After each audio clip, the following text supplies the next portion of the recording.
Hello friends, welcome to my channel Easy Bioscience. Today we are going to discuss the topic polysaccharides. Here polysaccharide is again classified into two, that is homopolysaccharides and heteropolysaccharides.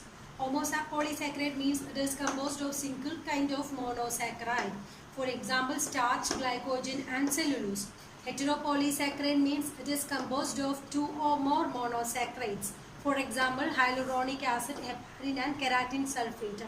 നിങ്ങൾക്കറിയാം polysaccharide എന്ന് പറഞ്ഞാൽ അതിൽ more than 10 sugar units ഉള്ളതിനെയാണ് polysaccharides എന്ന് പറയുന്നത്. ഇതിൽ തന്നെ രണ്ട് ക്ലാസിഫിക്കേഷനാണ് ഹോമോപോളിസാക്കറൈഡ് ആൻഡ് ഹെറ്ററോപോളിസാക്കറൈഡ്സ്. ഓക്കെ, ഓരോ പോളിസാക്കറൈഡ്സും നമുക്ക് വീണ്ടും ഡീറ്റെയിൽ ആയിട്ടൊന്ന് എക്സ്പ്ലെയിൻ ചെയ്യാം. Here starch is a homopolysaccharides. It is composed of glucose. It is also known as a plant polysaccharides. Examples of plant polysaccharide, that is potato, tapioca containing starch. The starch is again classified into two, that is amylose and amylopectin. When starch is treated with boiling water, amylose is soluble and unbranched structure. In the case of unbranched structure, it containing 1,4-glycosidic linkage and the molecular weight of amylose is 4 lakh Dalton. Amylopectin is insoluble. It absorbs water and to form a paste-like gel. It is a branched structure. 1,6-glycosidic linkage is present in the branched structure. And here the molecular weight is 1 milli. Okay, next നമുക്ക് hydrolysis of starch നോക്കാം. Starch will form blue-colored complex with iodine. When we treat it with starch and iodine, it will form a blue-colored complex. This color is disappear on heating and reappear on cold. Disappear on heating and reappear on cold.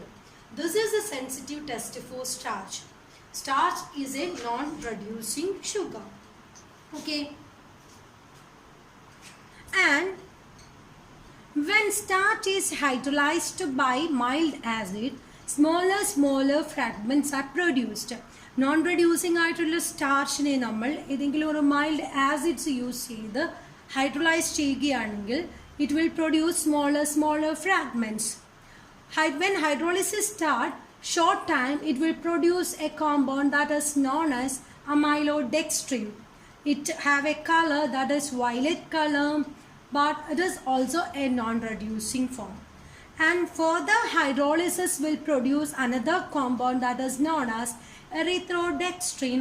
It will produce red color, but this compound is mildly reducing. And later on hydrolysis, it will produce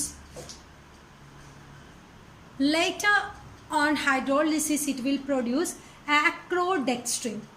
It have no color, but it is reducing. And further hydrolysis will continue. Finally, it will produce maltose. We already know that maltose is a reducing sugar. It have no color, but reducing.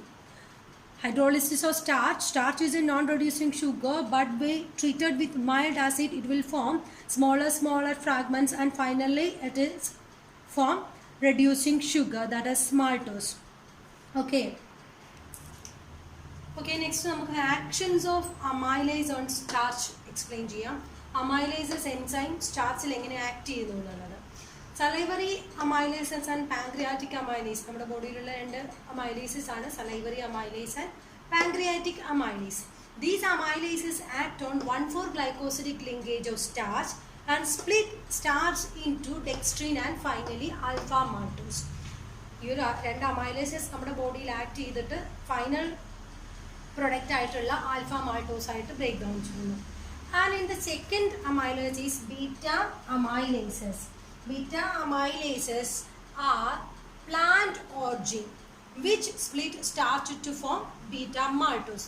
These are the main actions of amylases on starch. Okay, next homopolysaccharide is glycogen. Glycogen is also known as animal polysaccharides. It is stored in liver and muscles. Glycogen കൂടുതലായും store ചെയ്തിരിക്കുന്നത് ലിവറിലും മസിൽസിലുമാണ്. And നമ്മുടെ ബോഡിയിൽ വരുന്ന excess of carbohydrate store ചെയ്യുന്നത് glycogen എന്ന ഫോമിലാണ്. ലിവറിലാണ് store ചെയ്ത് വെക്കുന്നത്. നമ്മുടെ ബോഡിക്ക് എന്തെങ്കിലും സ്റ്റാർവേഷനോ അതുപോലെ എന്തെങ്കിലും എക്സസ് ആയിട്ടുള്ള എനർജി ആവശ്യമാകുന്ന സമയത്ത് ഈ ഗ്ലൈക്കോജൻ ഗ്ലൂക്കോസായി കൺവേർട്ട് ചെയ്തിട്ടാണ് എനർജി പ്രൊഡ്യൂസ് ചെയ്യുന്നത്. And next point is 5% of liver wait is made up of glycogen, and this glycogen is also composed of glucose unit. It is also a homopolysaccharide.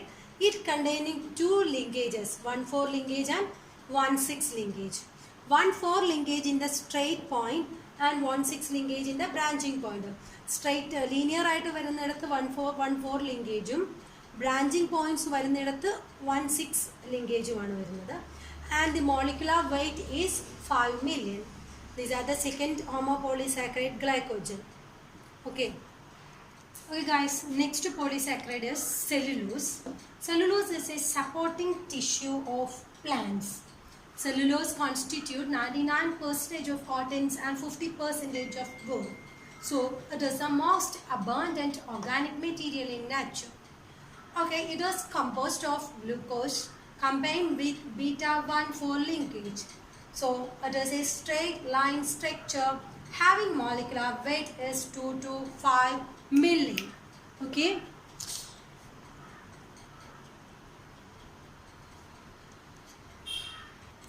Okay, cellulose is hydrolyzed by the enzyme cellulobase. But this enzyme is absent in animals and human digestive system. ആനിമൽസിലും human digestive സിസ്റ്റത്തിലും ഈ ഒരു enzyme absent ആണ്. So it cannot be digested. Cellulose cannot be digested. But ചെറിയൊരു difference ഉണ്ട്. എന്താണെന്ന് വെച്ചാൽ certain herbivorous animals secum containing certain bacteria it can hydrolyze cellulose and glucose is produced. It is utilized by animal. ചില white ant പോലെയുള്ളതും അതുപോലെ ചില herbivorous ആനിമൽസിൻ്റെ ഒക്കെ സീക്കത്തിൽ സെല്ലുലോസ് ഹൈഡ്രോലൈസിങ് കപ്പാസിറ്റി ഉള്ള ബാക്ടീരിയാസ് ഉണ്ട്. അത് സെല്ലുലോസിനെ ഹൈഡ്രോലൈസ് ചെയ്യുന്നു, ഫൈനൽ പ്രൊഡക്റ്റ് ആയിട്ടുള്ള ഗ്ലൂക്കോസ് പ്രൊഡ്യൂസ് ചെയ്യുന്നു. It is utilised by the animal for their energy. And cellulose is also used in commercial applications, mainly as the starting material for fiber, plastic, etc.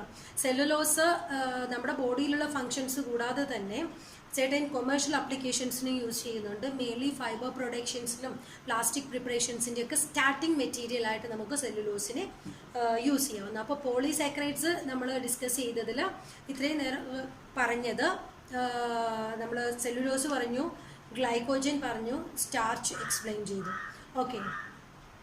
Okay നമ്മൾ important ആയിട്ടുള്ള 3 ഹോമോപോളിസാക്കറൈഡ് ആണ് ഇപ്പോൾ explain ചെയ്തത്: starch, glycogen, cellulose. അത് കൂടാതെ വരുന്ന examples ആണ് inulin, dextran and chitin. ഇതൊക്കെ ഹോമോപോളിസാക്കറൈഡ്സിൽ വരുന്നത് തന്നെയാണ്. ഈ ഇനുലിനിൽ വരുന്ന മോണോസാക്കറൈഡ് എന്ന് പറയുന്നത് ഫ്രക്ടോസ് ആണ്. ഫ്രക്ടോസ്. ഇനുലിനും ഇൻസുലിനും തമ്മിൽ ചെറിയൊരു കൺഫ്യൂഷൻ വരാറുണ്ട്. ഇനുലിൻ എന്ന് പറയുന്നത് ഒരു പോളിസാക്കറൈഡ് ആണ്, കാർബോഹൈഡ്രേറ്റ് ആണ്. ബട്ട് ഇൻസുലിൻ എന്ന് പറയുന്നത് ഒരു പോളിപെപ്റ്റൈഡ് ആണ്. ഓക്കെ, അപ്പോൾ ഈ ഒരു രണ്ട് കോമ്പൗണ്ട്സും തമ്മിലുള്ള ഡിഫറൻസ് മനസ്സിലാക്കി വെക്കണം. ഇനുലിനും ഇൻസുലിനും. ഇൻസുലിൻ നോട്ട് എ പോളിസാക്കറൈഡ്സ്, അതൊരു പോളിപെപ്റ്റൈഡ് ആണ്. ഓക്കെ, ആ ഒരു കൺഫ്യൂഷൻ എല്ലാവർക്കും വരാറുണ്ട്. അതുകൊണ്ടാണ് ഞാൻ ഈ ഒരു ഇവിടെ ഇത് എക്സ്പ്ലെയിൻ ചെയ്തത്. അടുത്തത് ഡെക്സ്ട്രാൻ ആൻഡ് കൈറ്റിൻ. ഇതൊക്കെ ഹോമോപോളിസാക്കറൈഡ്സിന് അത്ര ഇമ്പോർട്ടൻ്റ് അല്ല എന്നല്ല, കുറച്ചൊരു ലെസ് ഇമ്പോർട്ടൻസ് ആയിട്ട് വരുന്ന ഹോമോപോളിസാക്കറൈഡ്സ് ആണ്. എപ്പോഴും പോളിസാക്കറൈഡ്സ് പഠിക്കുമ്പോൾ സ്റ്റാർച്ച്, ഗ്ലൈക്കോജൻ ആൻഡ് സെല്ലുലോസ് വളരെ ഡീറ്റെയിൽ ആയിട്ട് പഠിക്കാം. അതിൻ്റെ ഹൈഡ്രോളിസിസ് കാര്യങ്ങൾ, ലിങ്കേജസ് കാര്യങ്ങളൊക്കെ കറക്റ്റായിട്ട് മനസ്സിലാക്കി വയ്ക്കാം. ഓക്കെ, പോളിസാക്കറൈഡ്സിൽ ഹോമോപോളിസാക്കറൈഡ്സ് ക്ലിയർ ആണെന്ന് വിചാരിക്കുന്നു.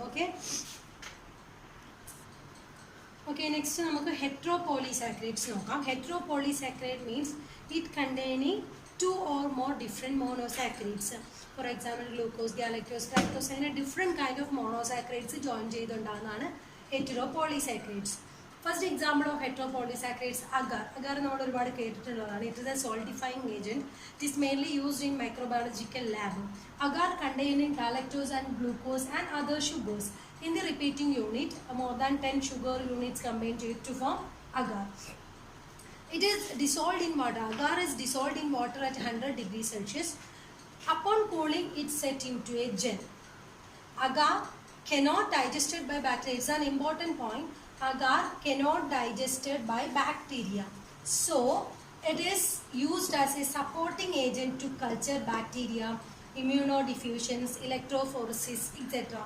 ഈ അഗാറാണ് നമ്മുടെ മൈക്രോബയോളജിക്കൽ ലാബിൽ ഏറ്റവും കൂടുതലായിട്ട് ബാക്ടീരിയൽ കൾച്ചറിന് വേണ്ടി യൂസ് ചെയ്യുന്നത്. അതിന് കാരണം എന്താണെന്ന് വെച്ചാൽ ഒരിക്കലും അഗാറിനെ ബാക്ടീരിയക്ക് ഡൈജസ്റ്റ് ചെയ്യാൻ പറ്റില്ല. അതുകൊണ്ട് തന്നെ ബാക്ടീരിയൽ ഗ്രോത്ത് പോസിബിൾ ആണ്. കൾച്ചർ ചെയ്യാനൊക്കെ നമ്മൾ യൂസ് ചെയ്യുന്ന സോൾഡിഫൈങ് ഏജൻറ്റ് എപ്പോഴും അഗാറായിരിക്കും. ഓക്കെ, ദെൻ അടുത്തൊരു പോളിസാക്കറാണ് hyaluronic acids. This is mainly present in connective tissue, synovial fluids and vitreous humans. നമ്മുടെ ബോഡിയിലെ ഈ ഒരു ഏരിയകളിലൊക്കെ ഈ ഹൈലറോണിക് ആസിഡ്സ് ആയിട്ടുള്ള ഹെറ്ററോപോളിസാക്കറൈഡ്സ് കാണപ്പെടുന്നുണ്ട്. And the next heteropolysaccharides heparin. It is an anticoagulant. It is most commonly used in laboratory. And next is chondroitin sulfate. Also heparin is also present in our body. Okay, and next chondroitin sulfate. Chondroitin sulfate is a present in connective tissue, bones, tendons, cornea, skin, etc. And next is keratin sulfate. It is found in cornea and tendons.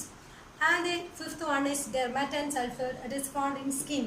Dermatan, that we already know that dermatan means skin related. Skin ilundu, blood vessels ilundu, heart valves ilundu.